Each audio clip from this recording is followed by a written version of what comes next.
Xin chào mọi người, chào mừng mọi người trở lại với kênh YouTube Khám phá Hy Lạp. Hôm nay mình đang ở đảo Santorini.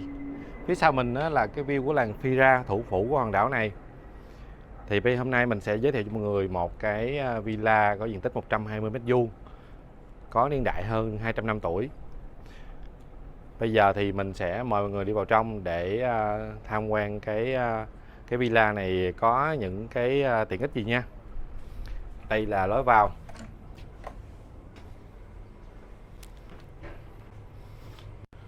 Bước vào trong thì mọi người thấy cái bàn ha, cái bàn này để mọi người ăn sáng rồi ngắm nhìn quang cảnh của làng Fira.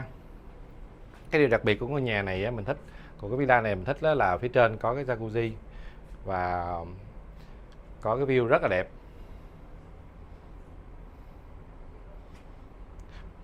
Từ cái view của cái ngôi nhà, cái biệt thự này cái villa này thì mọi người có thể nhìn thấy làng Fira nè, Imerovili nè, làng Ia luôn. Bây giờ mình sẽ đi vào trong.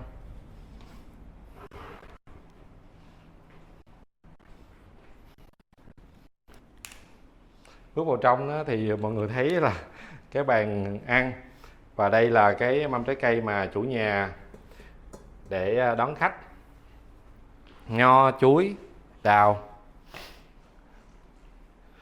Tiếp theo đây là cái bàn làm việc. Máy tính này là máy tính của chủ nhà để dành cho khách. Khách có thể sử dụng để làm việc hay là truy cập internet gì đó. Còn đây là cái bàn mình rất ấn tượng vì cái đây là cây hoa tươi hết, rất là thơm. Hai cái ghế sofa này có thể ngủ được hai người nha các bạn. Còn tivi thì 5 inch, có Netflix luôn. Ở đây thì chủ nhà chuẩn bị sẵn cho mọi người những thiết bị như là cốc sạc 2 chấu, 3 chấu, kể cả cổng USB. Đây, đầy đủ hết. Bây giờ thì mình sẽ mời mọi người đi tham quan cái phòng ngủ đầu tiên.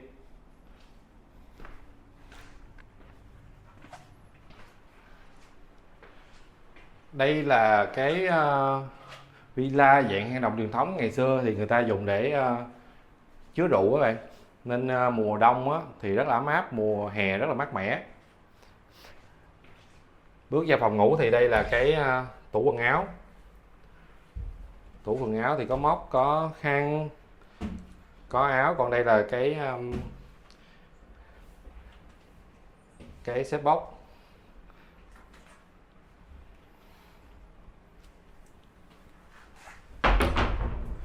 Máy lạnh ở đây thì phòng nào cũng có máy lạnh hết. Đây là tủ lạnh mini.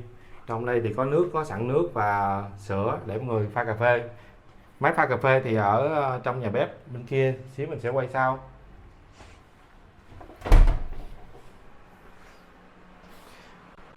Phòng này thì có cái giường đôi với một cái giường sofa, thì mọi người có thể ngủ được 3 người ở đây.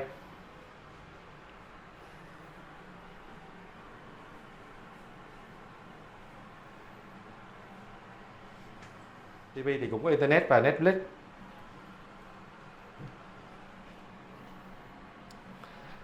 Đây là cái máy hút ẩm. Còn đây là cái cửa, thì mọi người có thể đi trực tiếp ra cái cửa chính luôn. Cái cửa chính là cửa lúc nãy mình đi vô. Ở đây là do dạng hang động truyền thống nên chủ nhà làm rất nhiều cửa sổ làm cho ngôi nhà thoáng hơn và có nhiều góc nhìn ra khung cảnh hơn.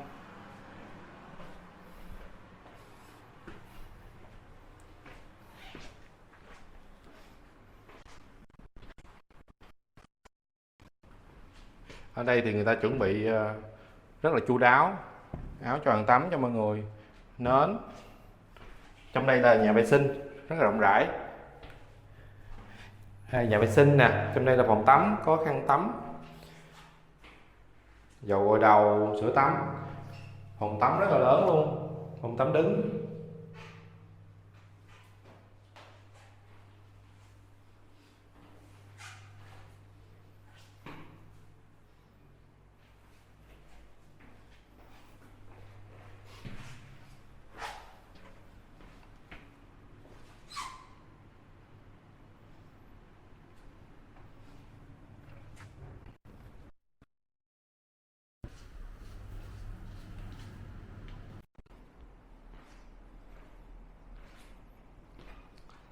Bây giờ mình sẽ tiếp tục đi vào trong cái phòng ngủ lớn nhất.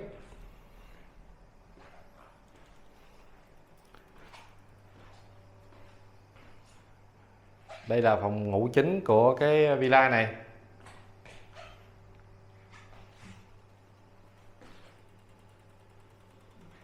Tủ quần áo cũng có đầy đủ tiện nghi vật dụng cho mọi người. Ở đây thì cũng có thêm một cái sắt. Ở đây thì có 2 cái sắt, một cái phòng ngủ kia cũng có, và cái này là cái thứ hai.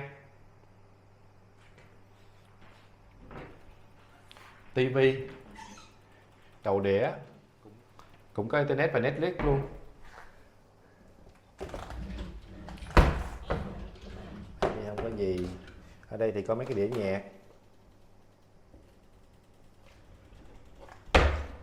Đặc biệt là ở đây có mấy hộp đồ chơi cho trẻ em để bạn, cờ, mấy hộp cờ với mấy cái hộp đồ chơi thì mình không có rành lắm.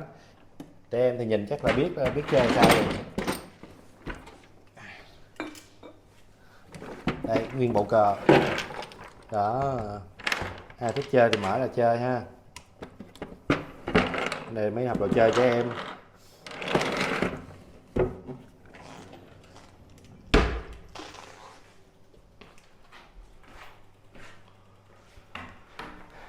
Còn đây là điểm đặc biệt của phòng ngủ chính. Trong đây là một cái jacuzzi, có nến và hộp quẹt thì mọi người có thể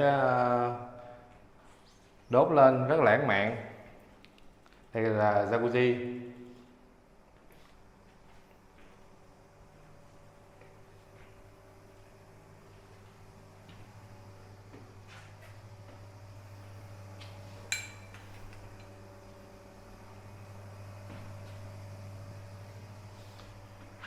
Đây là cái lavabo để mọi người vệ sinh cá nhân. Dưới đây thì có cái hộp y tế.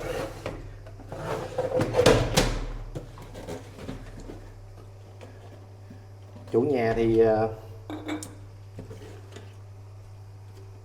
rất tinh tế trong cái việc này, để những cái như là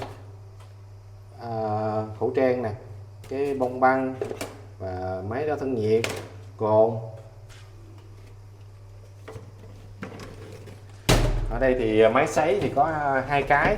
Ví dụ như mình đi đòn 4-5 người á, gia đình 4-5 người thì cần máy sấy thì cũng không phải tranh giành với nhau. Căn villa này ở được cao nhất là 9 người nha các bạn. Đây là phòng tắm. Phòng tắm thì cũng đầy đủ vật dụng hết, khăn tắm, áo choàng, sữa tắm, dầu gội, dép đi trong nhà.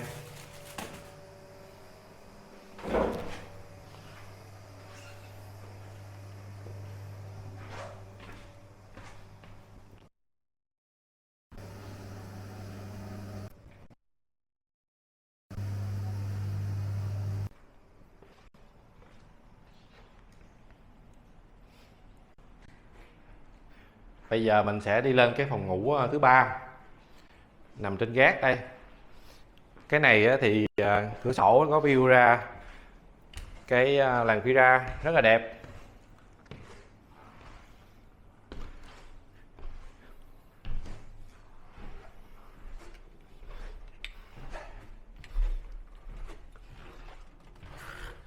Gần vén cái màn thôi là mọi người thấy được cái khung cảnh bên ngoài rồi. Ở ngoài có cái ghế màu đen đen á, thì mọi người thấy buổi chiều á, mọi người có thể ngắm hoàng hôn ngoài đó, rất là đẹp luôn.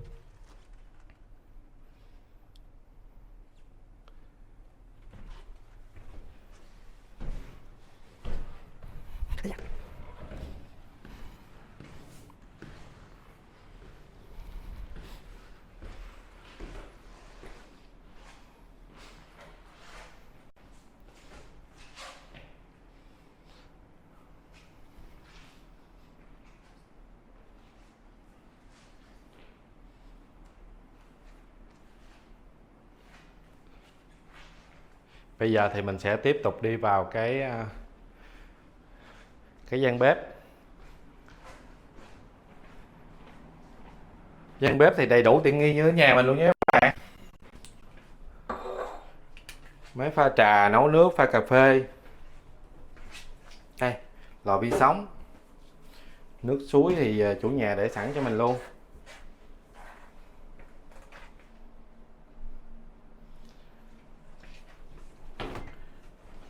Có sữa nè. Cái này nước cocktail của mình mua, còn này nước của chủ nhà. Đặc biệt thì chủ nhà sẽ tặng một chai rượu vang trắng để mọi người có thể ngồi lai rai để ngắm hoàng hôn rất là lãng mạn của Santo Wine. Đây là một cái xưởng rượu rất là nổi tiếng ở Santorini.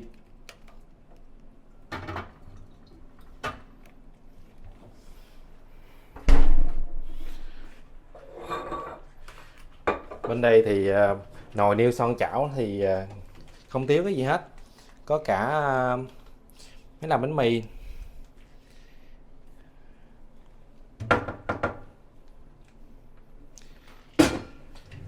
Bên đây thì có mấy cái dụng cụ để nấu ăn, khui rượu, đồ khui rượu. Bên đây thì có muỗng nĩa, dao nĩa, bếp, dĩa. Đây là dầu ô liu.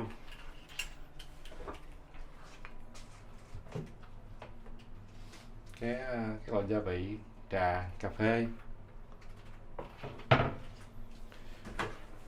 Đây là lò nướng.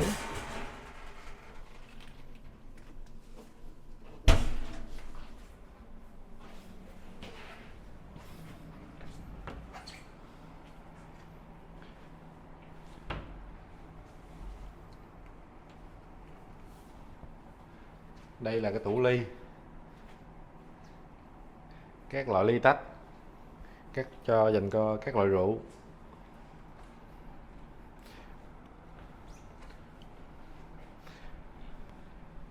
Bây giờ mình sẽ dẫn cho mọi người đi cái điểm đặc biệt nhất của ngôi nhà, của cái căn villa này nha. Đó là cái sân thượng.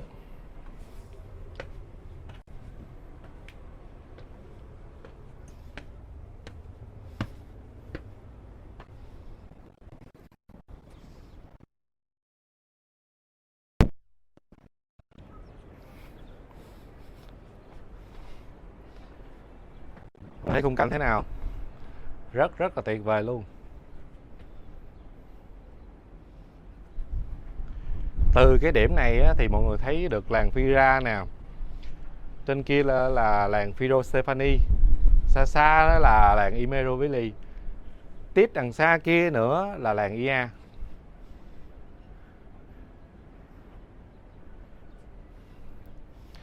Ở đây là jacuzzi, thì mọi người có thể thư giãn ở đây. Có view, có nhà thờ, có view miệng núi lửa. Đằng xa kia thì có một chiếc du thuyền đang đậu. Ở đây thì có một chiếc du thuyền lớn hơn. Thì hàng ngày đảo này thì phải đón tiếp 1-2 chiếc du thuyền, thậm chí là 4-5 chiếc cùng một lúc.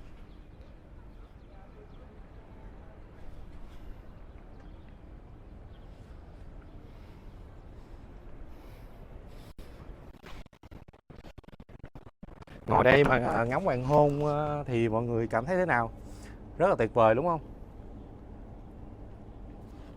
Ok, mình xin phép tạm dừng video tại đây. Nếu mọi người thấy video hay thì nhớ like, share video và nhấn nút đăng ký kênh giúp mình nha. Hẹn mọi người ở những video tiếp theo. Cảm ơn và chào tạm biệt mọi người.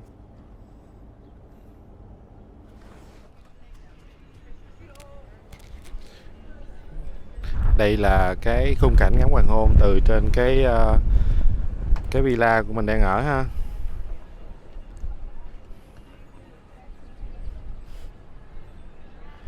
Phía dưới kia thì du thuyền vẫn còn đang đậu.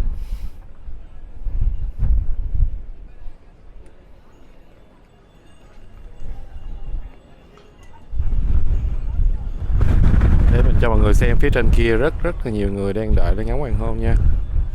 Không biết có zoom tới không? Đây, xếp hàng rất là đông. Hoàng hôn ở làng Fira cũng đẹp không kém gì ở làng Ia hết. Nên mọi người cứ đừng có tập trung qua làng Ia quá nhiều. Chen lấn rất là nhiều nên cũng không có coi được gì đâu.